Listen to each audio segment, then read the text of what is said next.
দিয়ে দিলাম ঘুমের ওষুধ, বেগুন ধরলেই ঘুম আসবে।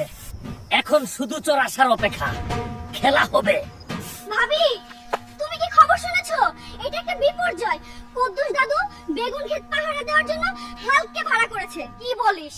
তুই সত্যি বলছিস? সত্যি ভাবি, 100%। আমি নিজে দেখছি। তাহলে তো নতুন ইদিয়া বের করতে হবে।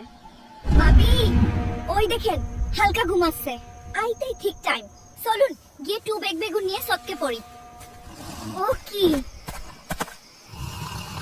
এই দেখি ডিজিটাল চোর। ভাবি ভাবি ভাবি ভাবছে আমি ঘুমিয়ে আছি, কিন্তু ভাবি তো জানেন আমি যাতে মাতাল তালে ঠিক খেলা হবে সকালে। দেখছো গ্রামবাসী, এই দুই ভাবি মিলে আমার বেনুন ক্ষেতের 12টা বাজাইয়া দিছে, কিন্তু আজকে হালকা আমাকে বাঁচিয়ে দিল। তা আমি ভাবছি আমার বেগুন চুরি করার অপরাধে আমার কোনো জরিমানা লাগবে না। একটা ভাবি হালকার আর একটা আমার, বিশাল ডিসমিস।